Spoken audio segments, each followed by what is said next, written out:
Welcome. I'm conscious it's the end of the day. We've already had a few people leave, a few empty seats, so I'll try and keep you pumped, keep you going. I'm going to do a bit of a crowd interaction, so anyone who's nervous about that, you may as well leave now. I'm going to try and do sort of a bit of a 2 or 3 part show, as it were. First one is I'm going to tell you about me. Next bit is you're going to tell me about you, and then we might have time for a bit of Q&A. How's that sound? And then I guess we're all going to somewhere. Oh, we're going to go watch the sunset is what we're going to do. I don't have any disclosures. I wish I did. I wish someone was paying me to do what I did. Put your hand up if you eat food. Yeah, a few breatharians out there, clearly. Pretty important stuff, isn't it? I'm known as a regenerative farmer, amongst other things. And so I thought I'd start with a question. We don't have time for you to answer it, but maybe in your head. What is regenerative agriculture? And to me, it's pretty straightforward. Any sort of philosophy, practice, or theory, principle that is growing, increasing the soil quality or quantity, okay, very simply. There's another definition, it's a bit more, a bit longer. It's based on Charlie Massey's 5 landscape functions principles. And any practice, philosophy or principle that builds or increases the function of solar function, the biological function, the hydrological function, the mineral function of a landscape, because the landscape, I'm paraphrasing a little. And there's a 5th function, which is people, because people need to be in a landscape to manage it. Governments who lock up large tracts of land thinking that's going to be good for the environment and good for carbon sequestration, I've got to say it's totally wrong. We've got to manage it. We have, dare I say, wounded the landscape with our management practices. So we are responsible to keep managing in a way that's going to enable healing to take place. My computer is going to keep on doing that. So I'm not going to talk to you about soil health. However, I'm not going to talk to you about soil health, animal health, carbon sequestration, environment. Not really. I'll touch a bit on my presentation. I want to talk about you and your new normals. Okay, you've heard some amazing presentations today, and what I want to make sure, because you've probably been to many conferences before and gone, that is awesome, and you've gone home and you've got back to the grind, back to whatever you were doing, and you might have written some notes and they get lost. So what I want you to do is to go home with some actions. Here's a bit of a call to action to make sure you put some of these things in place. Okay, a bit of accountability here. Good if you've got a partner or you've got someone you know or something, because let's not waste this wonderful opportunity we have had today, because as Anthony said, it's 100% preventable what we've been talking about today, the illnesses and disease that we've been talking about. So let's not miss the opportunity to prevent some, if not all of those, in our lives. Yep, you up for that? Yes. Great. But first, my new normals. So what was I doing in my old normals, my previous normals? One thing I did was wake up every morning and kill stuff. That was my job as a farmer. It was either killing bacteria, killing mammals, killing fungi, killing, I don't know, weeds. That was my job. I was a killer of stuff. But that's one of the many things. So let's get on with my presentation. That's me. Has anyone listened to has anyone not listened to the podcast, The Regenerative Journey? Are you fucking kidding? How rude. Well, it's called The Regenerative Journey with that guy, and it's great. Actually, who have I? Pran, I've interviewed. Max. Anyone else in the room? Cindy? Anyone else in the room I've interviewed? They're great. There's 90 or something. It's in the top 5% of podcasts in the world, apparently, in terms of downloads. Someone told me that the other day, and I went, "Oh, that's cool." So it's going okay. I'm going to do another season in the next in a month or so. So that's me in that cool Australia jumper. So conventional farming at Burra. Does anyone not know what Burra is? Surprised you're going to put your hands up. It's north of Canberra. Conventional farming, loved our cows, loved our grass. Loved our cows more than our grass, which was a problem later on. We grew crops. One of the things, we had sheep, cattle. Mixed farming at Burra, did everything. All sorts of different animal enterprises. There's a crop of oats, and that's lucerne. That's our lucerne. That's how we used to look after our lucerne, make it very clean, spray it out. It looked like a desert, but that's a good lucerne crop after, in the middle of summer after it's been harvested. But I had a problem after a while, after being at home, and I did university and did other things, and I did rural science, which is a very science-based, siloed kind of a thing. Vicky here, whose father actually invented the course, would turn his grave if he saw what we were taught at the time. A lot of science, which is okay, but we never were told about the interrelationship between soil biology, chemistry and physics. Never, not in one lecture. I think we had half a lecture or maybe a whole lecture on organic farming.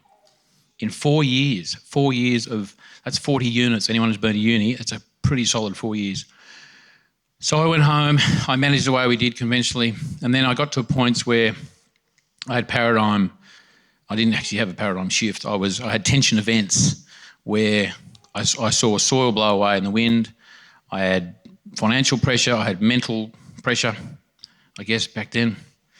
Not that that was something we ever acknowledged. And I was really conflicted because my behaviour was not consistent, congruent with my values. Okay, my values, which I had never really thought about before. But during some training, after the attention events, I got to literally document those values and be really clear that my behaviour was way off my values. Great quote by Aldo Leopold, A Sand County Almanac. Has anyone read that book? Go and get a copy, it's beautiful. Agricultural science is largely a race between the emergence of new pests and the emergence of new technologies for their control. This is agriculture, right? Is there any sort of echoes of what you've heard today? There was a fair bit of talk about agriculture today as well. So intertwined. So I had a lot of stress, tension events, and I decided I needed to get some training, which I did with RCS Australia, Resource Consulting Service Australia, and blew my head off with this paradigm shifting information that we weren't taught at university. I wasn't taught at school. My dad didn't know about it, and that's fine. And just as a quick aside, it's interesting, when you are confronted with new information, especially about farming, and my father, I learnt a lot of the stuff I learnt from my father. To learn something new, and maybe this is something you may experience in your own families or communities, when you learn something new and you think about applying it, does it make, in my case, my father wrong? And that was a really challenging thing. I thought it did, but it actually didn't. That's what he knew. That's the training he had. So I got through that bit. So I'm cutting to the chase here because I want to get back to you. But what did I learn? What were my new normals on the back of tension events, stress, paradigm changes, and a new understanding about how my farm needed to work, because it wasn't. It was on a conventional sort of set of KPIs and standards, but in my mind it wasn't. I was still waking up and killing stuff. So, and maybe again, some of the things that will pop up here might resonate with what happened this morning, what you've heard this morning, or in your own lives. This is agriculture, but a lot of these things, these principles of life or business, apply to everything. Soil. How important soil? I'm not going to bang on about it, but it's pretty important stuff, right? It's the beginning and end of everything. Soil is a great connector of lives and source and destination of all. It is the healer and restorer and resurrector by which disease passes into health, age into youth, death into life. Without proper care for it, we can have no community, because without proper care for it, we can have no life. So these are these wonderful quotes that you start, that fall in your lap, really. And then that becomes your mantra, or your maxims. Landscape literacy.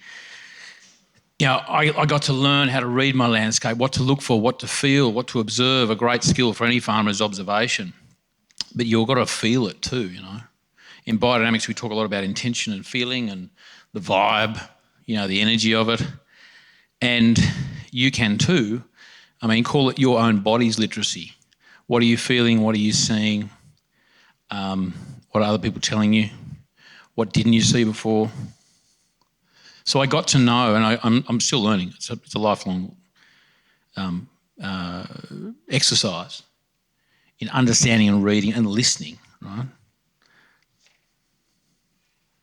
Landscape function, I just went through it before, those 5 functions, understanding how they link, how they intertwine. And again, number 5, I'd say is the most important. If we step out of that landscape, because we've already stuffed it, right, it will heal itself, right? It'll heal itself. But if we're going to have businesses in there, we're going to have communities. If we all left the landscape, the landscape would be fine. But if we want to live in there, we've got to manage it in a way that suits everything and everyone. I started loving my grass more than my cattle. Sounds a bit rude, but I had to. Because if I loved my cattle more and I kept them on and I fed them and I sort of forgot about the grass, then the grass is the goose that's laying the golden eggs. So it didn't mean I treated my cattle or sheep any worse.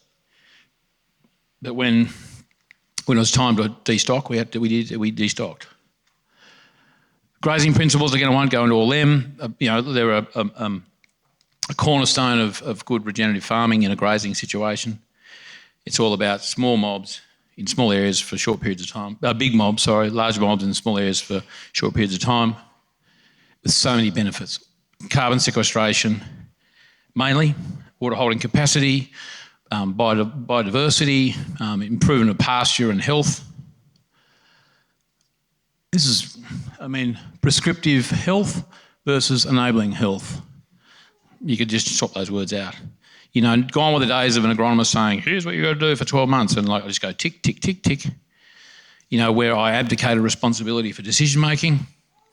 That's prescriptive ag. It was enabling ag. I did things that mimicked nature to enable the nature to heal itself. Yeah.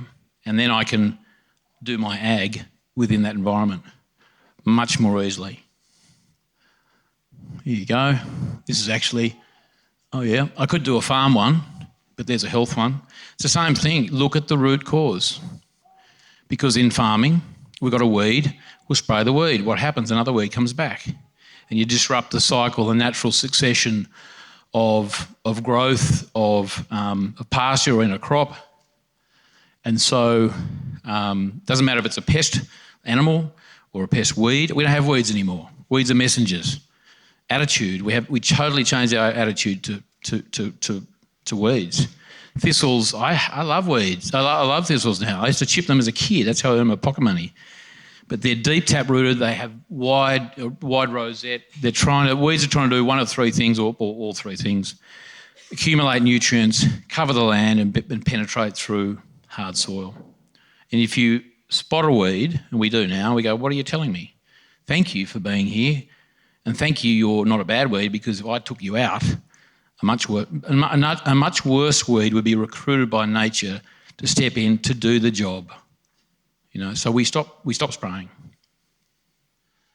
To truth be known, we are still commodity farming somewhat, because we every single lamb and cow from our farm doesn't go to a butcher shop straight away. Some lambs do, some pigs do. We used to do some cattle. But it was much about our attitude to what we did. We took responsibility. We're not commodity farmers in my mind anymore. We're food growers. Right?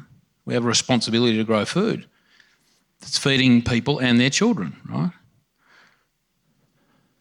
So that's some lamb we put through Victor Churchill's in Sydney a few years ago. We also sell the sizzle, not just the sausage.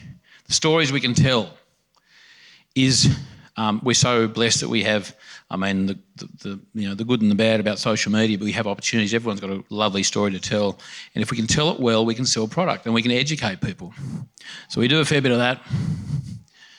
We adapt. We don't adopt. And it's the same for you guys today, I'd suggest. There's stuff you've heard today that worked for this person, may not work for you. It might cost a lot and you don't have that in the budget. I don't know. But one thing we stopped doing was just adopting other people's stuff, their recipes, their ideas. And we made sure we adapted it to our budget, our landscape, our resources, our values. I found a mentor, my father and others. Important thing, surround yourself with the people smarter than you. And you are the product of the 5 people that you hang out with the most. You are not what you do. I thought I was a farmer. I'm still a farmer. But I also consider myself an artist, a creator, a father, a son, brother. You know, I make sure I don't pigeonhole myself to be a farmer, because then I'd dress a certain way and I'd say certain things. Probably go to the pub more. I'd probably whinge more. So that's a big one. Because it's so easy to think I'm a farmer, I can't do that. Or I'm a conventional farmer, I shouldn't do that. That's great, love it. You know, we're the centre. There's other ones where you're at the top of the pyramid. I love this one, it's just a circle. We're all part of it. Like, we're actually probably the weakest link. We are the weakest link, really. Not too many sharks at Burrawa or crabs now. And we consider nature as our most valuable business partner. Because I didn't. Nature was a resource I used to plunder and do bad stuff to. I committed so many crimes in our paddocks over so many years. And now when I drive out there, I remember those crimes, and it's, my spreading our biodynamics and being out there with nature, moving cows, moving sheep, whatever, planting a tree, for me is now an act of compassion and kindness and forgiveness, asking for forgiveness.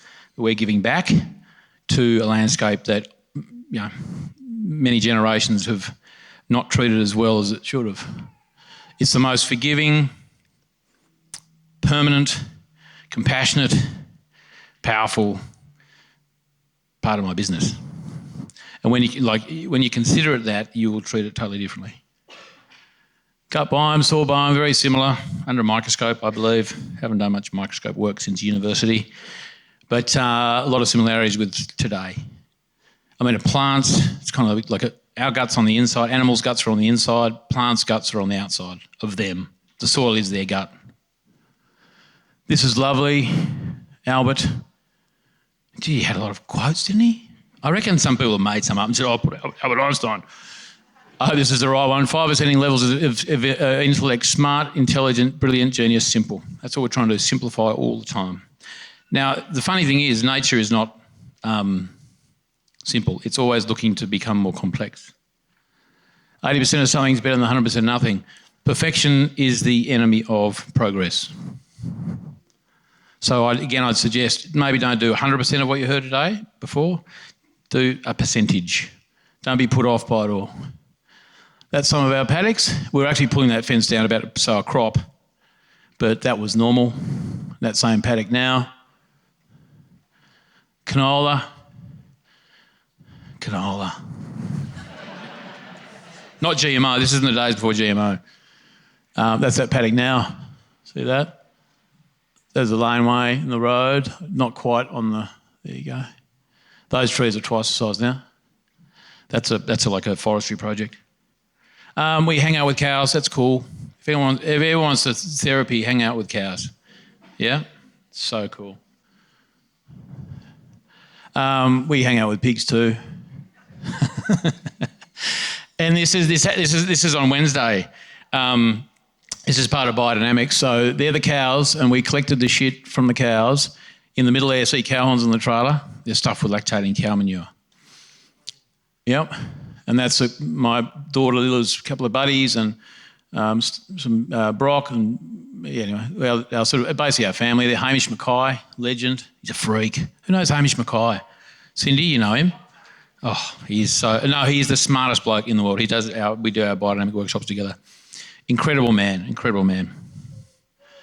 That's what they look like when they're stuffed, and that's when we put them in the ground the next day. There's some hundreds in there, and you need 15 to 50 grams of that per hectare. It's like life-giving, amazing stuff. That's it. There's two types. That's the one that we're making, and that's another type of preparation. It's all from the farm. There's eggshell, basalt dust, other cool things in there. We do we do landscape restoration. You can see that there. Salt scald. We plant trees. I was going to say grow honey. You don't grow honey. You harvest honey. And we make really cool words with stuff we grow. But this is great. I'm not sure. Chris is not a well-known bloke, but he's really smart. The solution to our planetary health is what's beneath our feet and what we choose to eat. That's profound. So my question to you now, and don't tell me you haven't had time to scribble some notes today or in the last 10 minutes. I want to know what yours are. Actually, tell a lie, I'm going to give you some of my new health normals, okay? So some of the stuff I'm doing that we heard about today, as an example, this is going to get you warmed up, okay? Give you some ideas. Low carb, doing low carb, have for a couple of months. I did carnivore for a month, then went to low carb. It's interesting how weight changes on that sort of stuff. We had our own pork, beef, lamb and eggs and our veggies. I'm gluten-free, use blue blocking glasses. I look like a complete nerd in these, don't I? Because these are the clip-ons, but they're really cool. And then the nighttime ones, the darker ones, got them. I scrape my tongue every morning. Did anyone do that? Ayurvedic sort of stuff? Oh my God, have you seen? If you haven't, what happens at night? Oh, it's like a slug. It's like, I can't start the day without doing that. Because once you know what's on your tongue, you don't want to take that into your day. I meditate not often enough. A thing called rounding, which is a combination of meditation and kind of yoga-y sort of stuff. It was funny today, I was reminded of one. I went to open the cupboard in my hotel room and there was a plastic kettle. Do not boil water or drink water out of a plastic kettle. I have a social-free Sunday. No social media on Sunday. It's awesome. I've been having cold showers for years and now getting into cold plunges. Bars, we haven't got one. I know Jake's got one. I sneak over there every morning, mate. Apple cider vinegar every morning, first thing in my tummy. Don't eat breakfast. Phones are off and away at night. I never have a phone on me that's on. I always turn it off. So I must turn it on and off airplane mode about 2,000 times a day. But I just don't like... I know when my phone is on and I've just put it in there because my ass gets sore. Like quite seriously, my left cheek throbs and I was like, oh shit. PowerPoints in hotel rooms. Check where they are because you don't want to be sleeping next to a PowerPoint in your home or a hotel or somewhere. I always pull the... I've can't tell you how many times I've slept like with the bed a metre off the wall because there's a PowerPoint there. Pillow falls off. Air tube headphones as well. I notice there's some out there. These are a different variety. I think they've got to feel like an air tubey thing. And back to farming, which the structured water conversation reminded me of, we have a device called a Fion device. It's invented by some cool dude in Canberra. He, I think I'm using the right language, ionised water. So it went from a positive to a negative charge through this. It's basically a magnet with some other cool stuff in it. Now, he did that 18 years ago. It's sitting in a jar and he tests it every year and it's still negatively charged. It's amazing. And because apparently going through a normal magnet, and there's thousands of them and they cost thousands of dollars. This is for stock water and human water in your house. It lasts, if you put it through one of those magnets, it'll only last for 24 hours.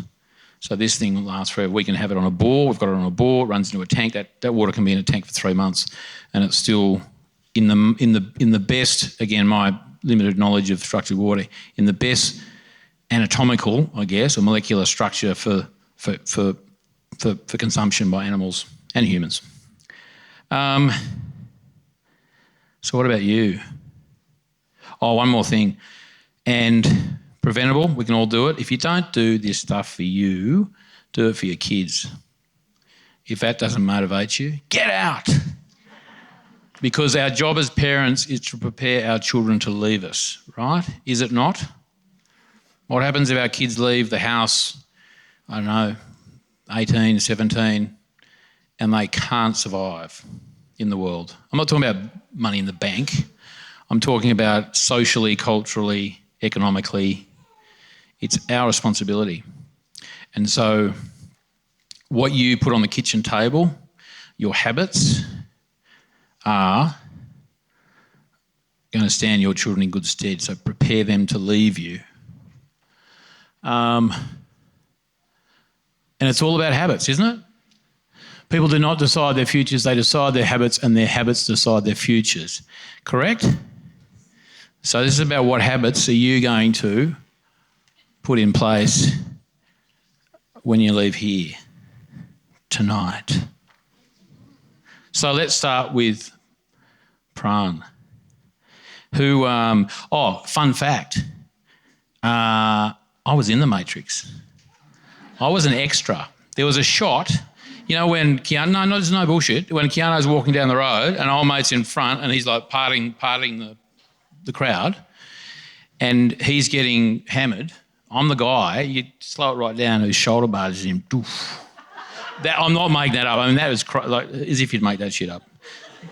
Dead set. I'm not on that show that they say, oh, you know, make up a story.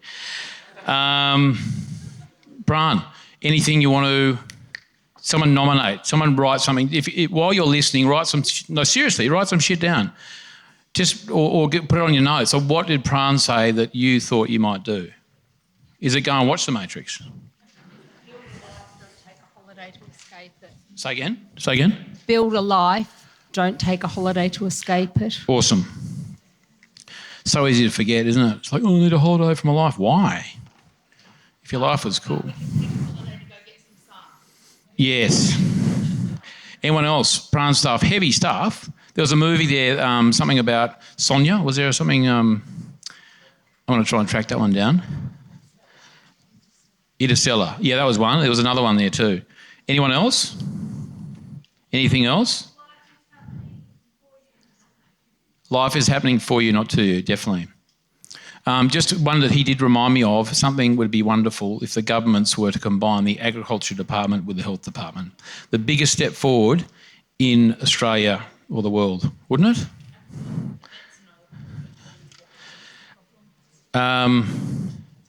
Anyone else? Come on, one more about Pran. I know it was heavy and it was not like go and take this or do that.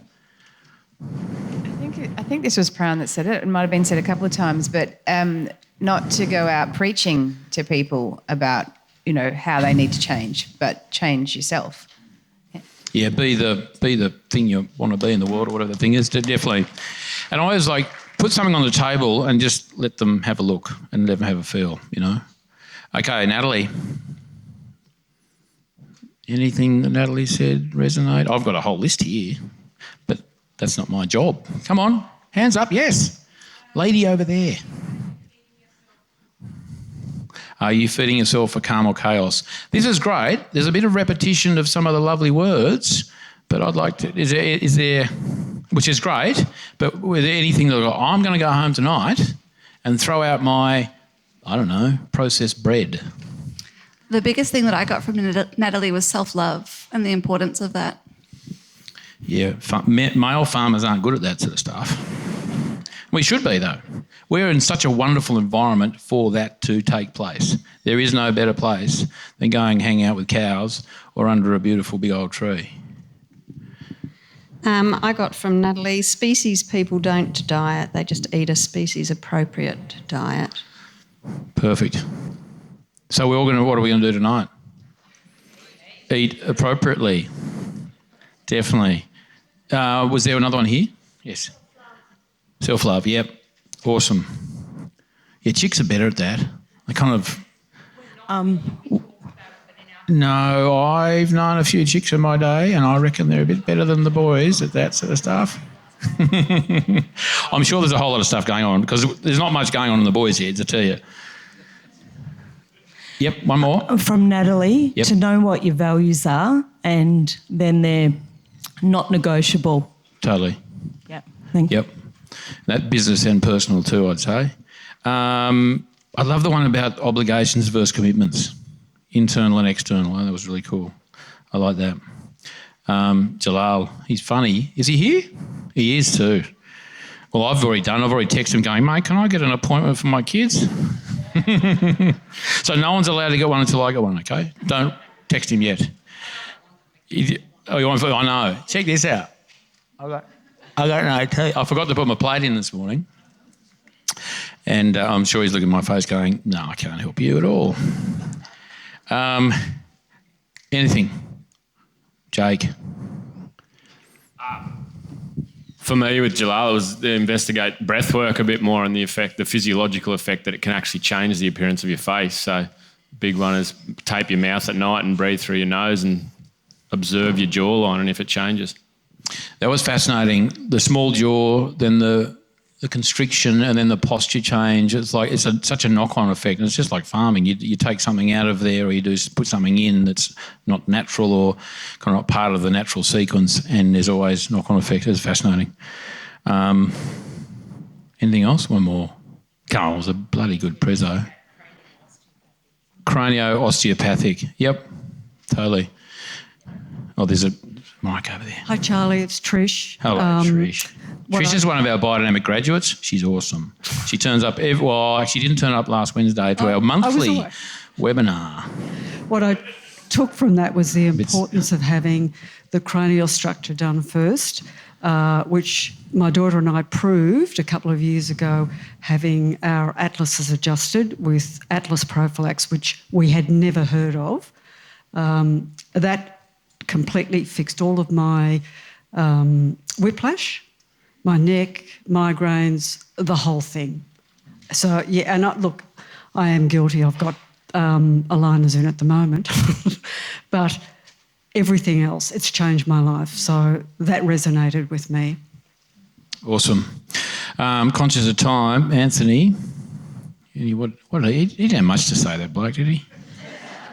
He speaks so well. I'm not that I'm impressed, but I was expecting that. It was just, and you said you jumped into ag, which is great too, because I thought, there's a question I don't have to answer. That's easy. Anthony, yes. It was shocking to hear that Indigenous patients need to have 20 years added onto their lives, and I'm wondering whether that's going to happen slowly to the rest of the population as well. Yeah, good point. It's a bit sad, isn't it? I'm sure there's some demographics and some cultures that, they'd probably do. It might be 10 now, might be 10 years now, and then might be, I had just thrown there, Dr. Peter, who was the guy, Dr. Peter, towards the end? That's him. Okay. Okay, I will write that down because that's I'm interested in that one. One for Jalal was not what we teach in biodynamics, but there's a theory, or it's a bit of a cultural theory, where in some cultures they bury the head away from the body, and that is in reincarnation, which I'm a big fan of. In your previous life, your body and your hands, especially, because that's where you do work, becomes the skull in your next life. So if you get, I'm not sure, you ever heard this? So you get your fingers and do that, and then you get your toes. So your toes are your bottom set of teeth, and your fingers are your top set of teeth.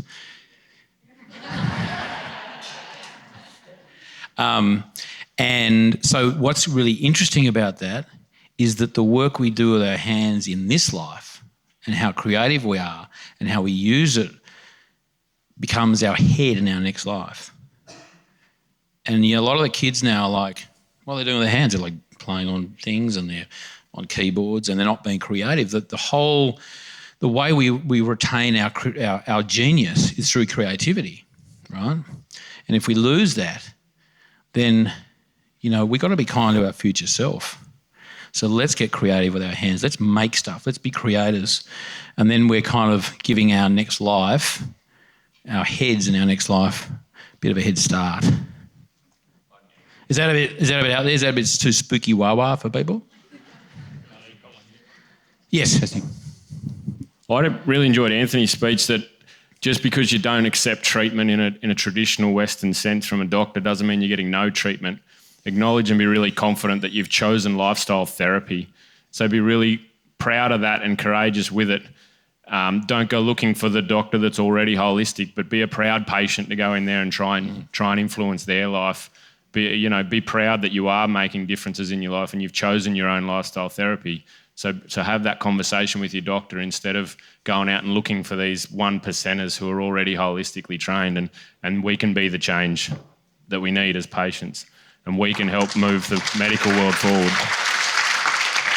Yeah, educate your doctor. Max. How about Max? Yep. This was about Jal first, but it's... Hang on, no, don't rough it's the Max boat. as well. Okay, you can... Max and Dr. Cruz, Jack Cruz, all say nature doesn't get it wrong. Now, I was really surprised about the dentistry, all those crooked teeth. He's saying they're crooked for a reason. Nature doesn't get it wrong. So I was really surprised to see it extended to teeth issues. So nature really doesn't get it wrong. That's right. Max says that. And in farming,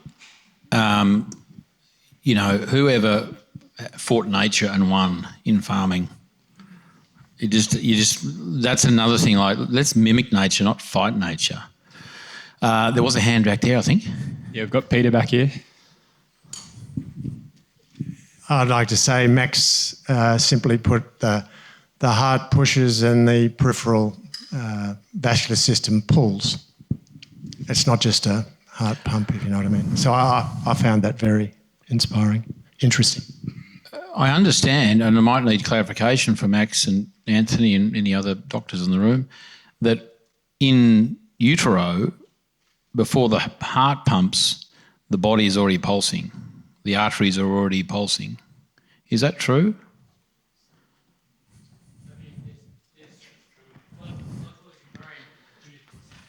That is No, actually, well, I guess there's pumping from mother. But yeah. Yeah. Yep.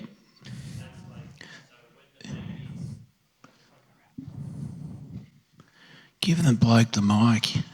He loves them. He loves the microphone. Sorry, guys. I just love the sound of my voice. There's a concept in osteopathy called the primary respiratory mechanism, and what it refers to is this primary breathing that happens, this motion that happens within the it's the what's it called, fertilized egg. When it implants into the uterine wall, it needs to be able to draw nutrients from the mother's uterus. And so it does that through this kind of like expansion, contraction type motion. And that is preserved in the cranium as the cranium grows, in the sacrum, in the entire craniosacral mechanism. So your first breath is not the breath that happens when you're born, it's actually in utero when you're, so that's that pulsation that you're referring to. Yeah, cool. But the point that is also relevant is that the dynamics that I described with infrared light and blood flow are going to be occurring in the fetal circulation. And that is why nature time and outside time is so important for pregnant women, because essentially the amniotic fluid concentrates near infrared light photons to the most sensitive parts of the baby. That is the refractive index of that fluid. And that's the work of Scott Zimmerman, who's an optics engineer, and he looked at the essentially optics of the human body, and we are evolved near infrared light collectors. And the sulci of the brain are concentrating near infrared light deep into these sensitive areas, and the cerebrospinal fluid is doing the same. So being outside is our natural default state, and we can explain that optically and scientifically with these observations about how we deal with infrared light and its critical role in cardiovascular health. And we didn't even talk about the mitochondria, because infrared light is generating melatonin inside all your colony of mitochondria to dampen down the oxidative stress that's being generated in real time from oxidative metabolism. So the rabbit hole goes very, very deep. The body's amazing, isn't it? all those little things, all doing all the good things. What else? That's probably about it, eh? Any more from anyone got bursting with a... We've got one here, Charlie. With a bit of gold. This was from Pran, and so it was my first line, and it said, doctors make us better, but farmers make us healthy. Thank you. Joel Sullivan has said, what did he say again? He said, better to pay the farmer now than the doctor later. I reckon that's pretty cool. Well, we love paying doctors. Like, they're not working for free, but, you know, I think that's a wonderful, maybe that's a good way to finish up, unless there's any more bits of gold someone wants to throw out. Yes. I was just interested in your what you mentioned about the water structuring system. Is that similar to the grander water structuring system? I don't know. I know that I did a lot of research and I couldn't find a magnet. This is my sort of layman's understanding of it. They're essentially magnets that you bolt onto a pipe and run water through it. Would not keep that water negatively charged. So I don't, maybe that's a different mechanism. I think generally they're trying to do the same thing. Mm-hmm. Some are better at it and some are not. And this was an Austrian guy who yeah. practiced biodynamic farming. Yeah, okay, cool. He started and he won all these Russian awards. Yeah. So, well, there's a lot to be said for natural movement of water in a creek, in a system. We've got a natural pool at home and it runs through a reed bed. And so it's the freshest water in our place. When a snake dies in our tank, which happens every now and again, and we can't drink the water because it stinks, I just get a bucket out of the swimming pool. And that's the freshest water because it's running through, like water running through a creek, a river, is naturally energised and ionised. That's why we use a flow form in biodynamics. We use a flow form. Others might use stirring machines, but the flow form really gives that chaos and order, vortices, and just it enlivens the water. I think, we don't have any time for Q&A. That's a pity, Jake. Oh, Cindy. Charlie, with the price of meat at the supermarket. Thanks. With the price of meat at the supermarket being outrageous, and I know that the farmers aren't getting that much. They're getting, what, $3.30 a kilo, $3.50 a kilo for the beast? And yet we're paying like $60 for a steak, $25 for mince. Number one, who's making the money? Number two, how do we become part of a solution where we're buying direct from the farmer so that middleman's gone? And how can we put them out of business? Yeah. Well, I mean, there's obvious things like go to your local farmers markets. That's as close as you can get. Anything you buy officially has to go through an abattoir and a butcher or a processing plant, so that you can't really escape that bit unless it's under the table. And, you know, what was it? John F. Kennedy said, farmers are the only people who they buy retail, sell wholesale and pay the transport both ways. So what to do, just get to know a farmer. Who has a doctor here? Has anyone got a doctor? You got a doctor? You don't have doctors. Have you got health practitioners? I'm talking to the wrong crew. Because usually they go, yeah, I got a doctor. And I say, how often do you see them? Every 3 or 4 months. And they know them well and everything. I said, well, who's your farmer? And they go, I don't know. I go, well, you need them 3 times a day, don't you? So why don't we have farmers? So get to know them. Clear line of sight. Back to the kids. Get the kids on the farm. Get them eating that bloody falling out of a tree, eat sheep shit. I don't care. Get them there. Because all the reasons we heard today, like, you know, we're making decisions. They can't drive cars. We've got to take them there. We've got to be responsible. We've got to prepare them to leave us so that they have those innate physical mechanisms in place and healthy to survive the world. Tim. Hey, Charlie. seems to me the elephant in the room in regen ag and carnivore diets and etc. is the methane problem. When you look around the world, what they're trying to do with methane Mondays, what they're doing in Scotland by not giving meatless Mondays, not methane Mondays, sorry. That would be awesome. Yeah. And, in Scotland, school lunches now have no protein, no meat in it. And it's often the only good meal that the kids get. So and what happened in Holland and in Europe, I know the farmers have all come out in a big hurry to try and knock that on its head, but it seems to me that's a real problem. And it's a stupid problem. Yeah, it's not a 2-minute answer, is it? It's enormous. There's so much at play. People forget. Well, people don't know because they're only told methane goes up, right? Oh, methane's coming out the arse and the burping and it's killing the planet. Like there's a whole other. It's a cycle. It's a circle. A grassland situation, a healthy grassland situation, there are bacteria who live in the soil and in the air, and they actually gobble up methane. There's so many bits of the picture on mainstream media you're not hearing about. It's just they're leaving the bits in that are convenient. Oh no, methane just goes up and it gets more and more. Well, it's complete bollocks. Trying to wipe out a million cows out of Ireland. The Irish aren't going to stop eating meat. They're just going to import it on a ship that's going to be burning diesel.